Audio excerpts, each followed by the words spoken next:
Assalamualaikum warahmatullahi wabarakatuh.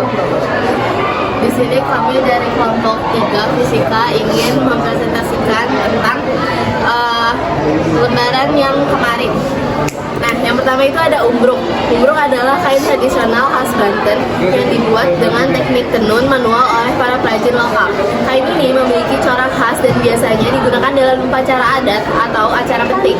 Pembuatan umbruk dilakukan menggunakan alat tenun bukan mesin ATBM, sehingga hasilnya memiliki nilai seni tinggi. Terus setiap helai umbruk mencerminkan keahlian dan ketelatenan pembuatnya. Kain ini juga menjadi simbol identitas budaya masyarakat Banten.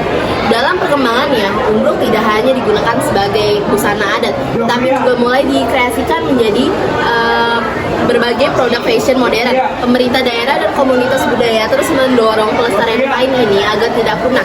Selain memperkuat kearifan lokal, pengembangan umbruk juga membuka peluang ekonomi baru bagi masyarakat.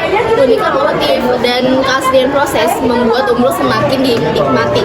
Kain ini menjadi bukti kekayaan budaya Banten yang patut dilestarikan. Yang kedua, Dodok Lojo. Dodok Lojo adalah alat musik khas dari daerah Banten Selatan. Alat musik ini dimainkan dengan cara ditabuh hingga mengeluarkan bunyi dodok. Dari bunyi inilah yang menjadi asal muasal nama alat musik ini. Adapun lojo yang artinya panjang, yang berdasarkan bentuknya yang memiliki panjangnya hampir 1 meter. Dodok lojo terbuat dari bambu besar yang diukir sedemikian rupa sehingga mengeluarkan suara yang besar. Berbeda dengan angklung biasa yang terdiri dari banyak buah tabung bambu, dodok lojo terdiri dari 1 buah tabung bambu yang berukuran lebih besar dan diberi hiasan ukiran pada bagian atasnya. Biasanya pemain akan memainkannya dengan cara dipukul atau ditutup menggunakan plastik bambu, atau bisa juga menggunakan tangan. Alat musik kayu ini berbentuk silinder komputer. Bagian tangannya dibuat berukuran, salah satu posisinya ditutup dengan membran dari kulit kambing. Kulit kambing ini direndahkan dengan cara diikat menggunakan suatu tali dari kulit bambu. Tingkat kerenggangan dari kulit kambing ini menentukan suara yang dihasilkan. Untuk menjadi sedendiang merupakan salah satu warisan budaya yang perlu dilestarikan. Suara dan getaran khas yang dihasilkan saat dimainkan memberikan nuansa yang berbeda dalam setiap penampilan. Yang terakhir yaitu Palingtung. Palingtung merupakan seni bela diri tradisional khas Banten yang memadukan gerakan silat dengan iringan musik tradisional. Nama Palingtung berasal dari suara musik pengiring yang berbunyi tingtung. Seni ini biasa ditampilkan dalam acara adat, penyambutan tamu, hingga pertunjukan budaya. Gerakannya dinamis dan penuh makna, mencerminkan keberanian serta ketangkasan. Palingtung menjadi kebanggaan masyarakat Banten sejak dulu. Di tengah arus modernisasi, Palingtung tetap eksis berkat upaya pelestarian dari komunitas budaya dan pemerintah daerah. Generasi muda dilatih untuk mengenal dan mempraktikkan seni ini agar tidak punah. Palingtung bukan sekedar pertunjukan, tetapi juga sarana pembentukan karakter dan jati diri. Wawasan ini menunjukkan betapa kayanya seni bela diri Nusantara. Palingtung pun kini sering tampil dalam festival budaya tingkat nasional. Sekian presentasi dari kelompok 3. Terima kasih. Wassalamualaikum warahmatullahi wabarakatuh.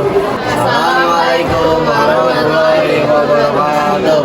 Di sini kami dari kelompok 3 ingin menjelaskan hasil presentasi dari kelompok 1 kemarin yang dipresentasikan oleh Nazril dan Kansa. Di sini kita mengambil suatu kesimpulan. Saya punya mind mapping, saya bacakan. Isinya itu mengenai tekanan gas. Tekanan gas adalah gaya yang dihasilkan oleh tumbukan molekul gas pada setiap satuan luas permukaan dinding wadah. Molekul gas bergerak bebas dan acak sehingga sering bertumbukan menimbulkan tekanan yang dapat diukur. Nah, alat ukurnya itu merupakan yang pertama ada manometer, yang kedua barometer. Nah, yang manometer ini memiliki rumus yaitu P gas sama dengan H. Nah, yang barometer itu mempunyai rumus P udara sama dengan P kali G kali H. Nah, lalu pengukuran tekanan gas dilakukan dengan alat seperti manometer dan manometer yang memanfaatkan perbedaan tinggi kolom cairan untuk menentukan besar tekanan gas. Nah, di sini kita akan memberikan kesan dari hasil presentasi kelompok 1. Kesan dari saya yaitu masih harus lebih jelas dalam menyampaikan, khususnya bagi kemarin Nazril Nazril suaranya kurang kencang, terus properti dan lain-lainnya juga tidak siap dan belum dibawa. Lalu pantun pembukanya juga kurang, pantun penutupnya juga tidak lucu. Pesan dari saya untuk presentasi Nabil dan Kansa, yang pertama, suara mereka itu kurang terdengar sampai belakang. Kebetulan kelompok kami itu ada di paling belakang, dan kita tuh kedengaran banget. Nah, yang kedua itu presentasinya itu terstruktur, keren. Sekian dari saya. Yang terakhir dari saya, menurut kesan dari saya masih harus lebih dikembangkan pada suara para presenter dan ciri khas mereka yang tidak terlihat dari luar. Sekian dari kami. Terima kasih. Wassalamualaikum warahmatullahi wabarakatuh.